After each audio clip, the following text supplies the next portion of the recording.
एक बार की बात है। एक संत अपने एक शिष्य के साथ किसी नगर की ओर जा रहे थे। रास्ते में चलते चलते रात हो चली थी और तेज बारिश भी हो रही थी। संत और उनका शिष्य कच्ची सड़क पर चुपचाप चले जा रहे थे। उनके कपड़े भी कीचड़ से लथपथ हो चुके थे।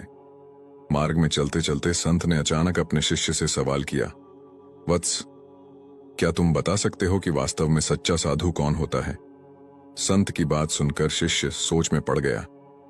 उसे तुरंत कोई जवाब नहीं सूझा। उसे मौन देखकर संत ने कहा, सच्चा साधु वह नहीं होता जो अपनी सिद्धियों के प्रभाव से किसी रोगी को ठीक कर दे या पशु पक्षियों की भाषा समझ ले।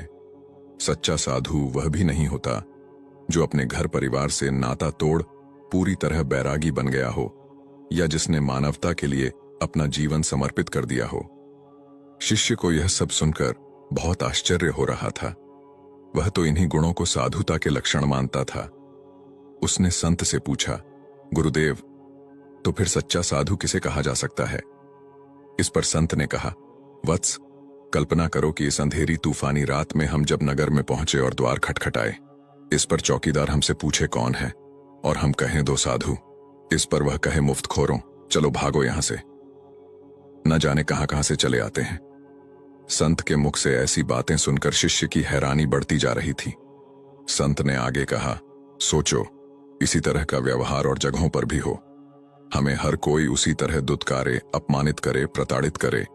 इस पर भी यदि हम नाराज ना हों, उनके प्रति जरा सी भी कटुता हमारे मन में आए और हम उनमें भी प्रभु के ही दर्शन करते रहें, तो समझो कि यही सच्ची साधुता है। साधु होने का मापदंड है हर परिस्थिति में समानता और सहजता का व्यवहार। इस पर शिष्य ने सवाल किया, लेकिन इस तरह का भाव तो एक गृहस्थ में भी हो सकता है, तो क्या वह भी साधु है?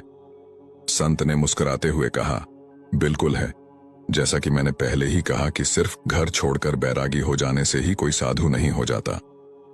साधु वही है जो साधुता के गुणों को धारण करे, और ऐसा कोई भी कर सकता है।